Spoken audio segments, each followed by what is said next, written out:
تو جیسے ہی آپ موسیٰ علیہ السلام نیچے اترے تو جو بھی آپ کو دیکھتا تھا اندھا ہو جاتا تھا، کیونکہ اللہ کی تجلیات کا نور آپ کے چہرے پر اتنا آ گیا تھا کہ کوئی سنبھال نہیں سکیا، کوئی آنکھ سنبھال نہیں سکی۔ تو جیسے ہی آپ گھر کی طرف گئے، آپ نے گھر والوں سے بولا کہ اپنی اپنی آنکھیں بند کر لو، تو حالت ایسی ہوگی کہ آپ باہر ہی نہیں کر سکے، ایون آپ کی وائف دیکھ نہیں سکی، بلکہ آپ کی وائف بھی دیکھ نہیں سکے۔ تو آپ نے اللہ سے گزارش کی، مولا اب کیا کرنا ہمیں؟ تو آپ کیا کرتے تھے؟ چہرے پہ ایک پردہ ڈال لیتے تھے، ایک ویل ڈال لیتے تھے، ویل ڈال کے بات کرتے تھے لوگوں سے۔ آپ کی بیوی نے دیکھا کہ یہ کیا معاملہ ہے، آپ میرے شوہر ہیں، آپ کی صورت نہیں دیکھی تو کیسا میں؟ اور موسیٰ علیہ السلام بولے دیکھو اگر دیکھیں گے تو تمہاری آنکھ اندھی ہو جائے گی۔ بولے بھائی پرواہ نہیں، آنکھ اندھی ہو تو موسیٰ علیہ السلام کتنا سمجھا تو بھی نہیں سمجھے، تو حضرت موسیٰ علیہ السلام نے اپنی بیوی سے کہا ٹھیک ہے ایک آنکھ بند کر لو، ایک آنکھ سے دیکھو۔ بولے جیسے آپ پردہ ہٹائے تو وہ آنکھ جو کھلی تھی، جیسے موسیٰ علیہ السلام کے چہرے کو دیکھے اندھی ہو گئی۔ وہ آنکھ جو موسیٰ علیہ السلام کو دیکھی بیوی کی، وہ آنکھ جاتی رہی۔ تو بیوی نے کہا قربان جاؤ، میں اور کہا وہ جو نظارہ میں دیکھا وہ نظارہ پیارا، ایسا پیارا نظارہ تھا، میں قربان ہوتی دوسری آنکھ بھی دینے تیار ہوں، آپ اس کو پردہ اٹھائیے۔ بولے موسیٰ علیہ السلام بولے خبردار خبردار، ایسا نہیں کرنا، ایک آنکھ سے بھی کام چلاؤ، ایک آنکھ تو جاتی رہی۔ بولے خیر آخر بعد میں کیا ہوا، اللہ سے گزارش کی پروردگار یہ بڑا معاملہ بڑا سنگین ہو گیا ہے، اب میں باہر کسی کو تبلیغ بھی نہیں کر سکتا، کسی کے سامنے بات بھی نہیں کر سکتا، کیونکہ بات اگر پردے میں کرا تو لوگ سمجھ نہیں پائیں گے اور میری طرف رجوع نہیں ہوں گے، یا اللہ تو میری تجلیات کو چہرے سے نکال دے۔ خیر اللہ نے آپ کی تجلیات کو کم فرما دیا اور آپ کے چہرے سے وہ تجلیات کو زائل کر دیا۔ تو بتانا مقصد یہ ہے کہ اللہ کی تجلیات کا جو اثر ہوتا ہے چہرے پر بھی ہوتا ہے، پورے بدن پر بھی ہوتا ہے۔ تو اسی طرح حضور پاک صلی اللہ علیہ وسلم جب واپس لوٹے معراج کے بعد سے، فرماتے ہیں کہ جو بھی آپ کو دیکھتا، یعنی حضور صلی اللہ علیہ وسلم کی چہرے اندر کو دیکھتا تو ان کی آنکھ کی روشنی ڈبل ہو جاتی۔ یہاں الٹا معاملہ ہوا، موسیٰ علیہ السلام کے چہرے پر، ان کی آنکھوں پر اللہ کی تجلیات کے یہ جھلک پڑنے سے موسیٰ علیہ السلام کی قوم کے لوگ اندھے ہو جاتے ہیں دیکھنے سے۔ یہاں حضور پاک صلی اللہ علیہ وسلم کی نورانیت کی کیفیت دیکھو، جمالیت کا ظہور دیکھو، حضور کے جمالیتی انوار کا ظہور دیکھو کہ حضور پاک صلی اللہ علیہ وسلم بھی اللہ سے بہت خوب قریب جا کر آپ سے ملاقات کیا اللہ سے، اور اتنی تجلیات کو لینے کے باوجود بھی آپ کی آنکھوں نے اس کو سنبھالا، آپ کے بدن نے اس کو سنبھالا، اور آپ جب تشریف لائے اپنے لوگوں میں تو جو بھی آپ کو دیکھتا تھا اس کی آنکھ کی روشنی ڈبل ہو جاتی تھی۔ اللہ اکبر۔ تو یہ ہے معاملہ، یہ کمپیرزن حضور صلی اللہ علیہ وسلم کی انواری شخصیت پر اور موسیٰ علیہ السلام کی شخصیت پر، سمجھے؟ تو یہاں پر ما زاغ البصر وما طغی میں بہت ساری حکایتیں ہیں، بہت ساری حکمت کی باتیں بھی یہی ہیں کہ کئی بزرگوں نے یوں فرمایا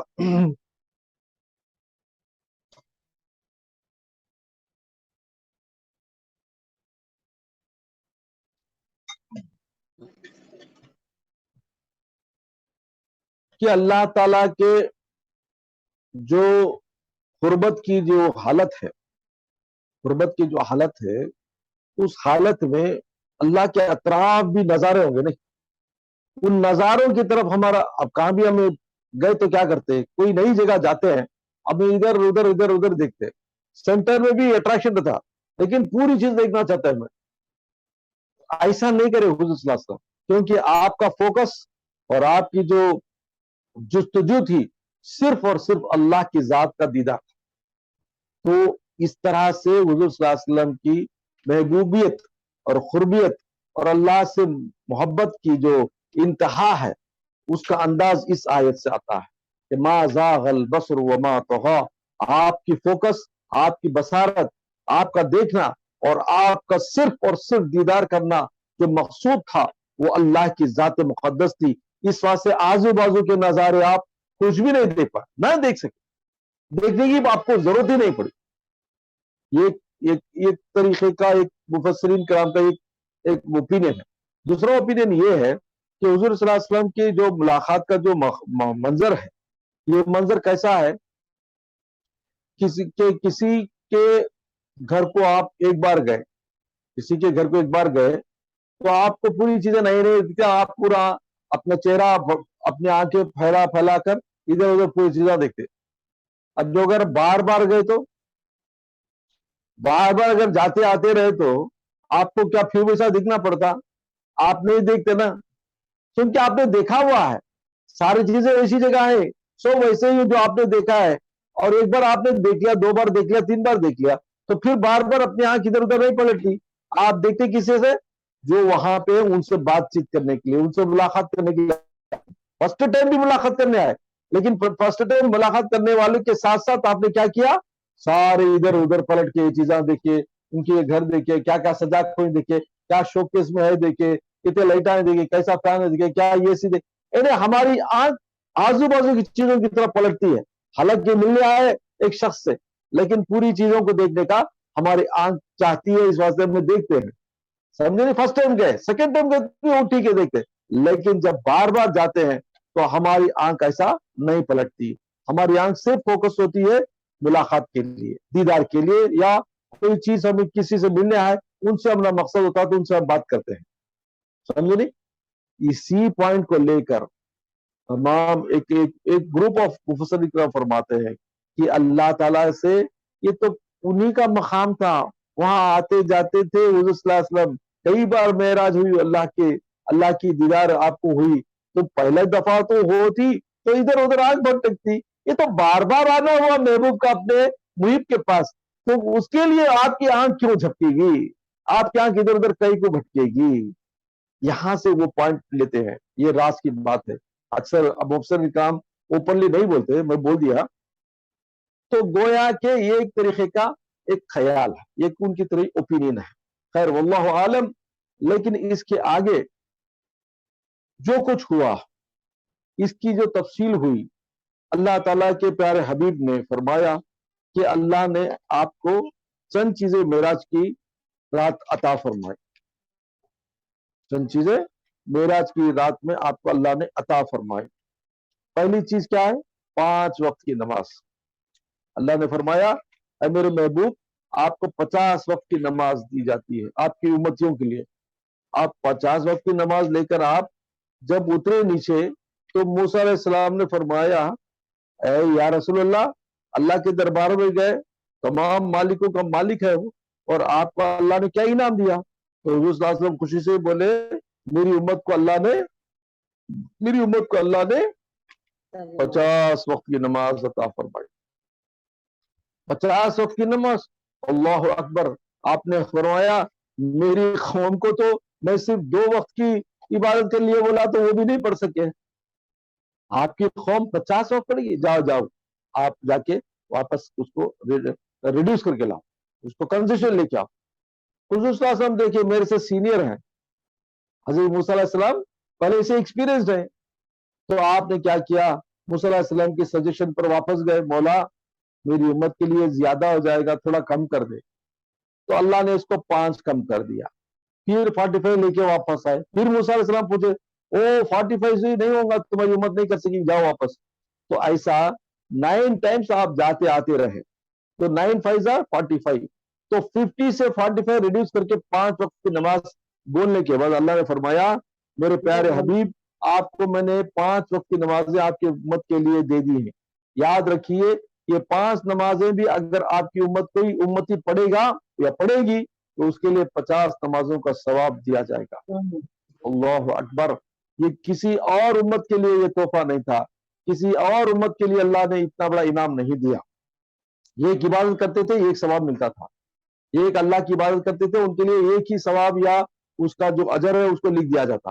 لیکن حضرت صلی اللہ علیہ وسلم کے صدقے طفیل سے ہر امتی کے لیے، امت محمدیہ کے لیے کتنا بڑا انعام ہے کہ یہ ایک وقت کی نماز پڑھیں گے تو 50 وقت کی نمازوں کا ثواب. 5 وقت کی نمازوں کے 50 وقت، ایک وقت کی نماز پڑھیں گے 10 نمازوں کا ثواب. تو یاد رکھو یہ اللہ کی دین ہے. اللہ نے دوسری چیز جو حضور صلی اللہ علیہ وسلم کو معراج میں عطا کری وہ کیا ہے؟ سورہ بقرہ کی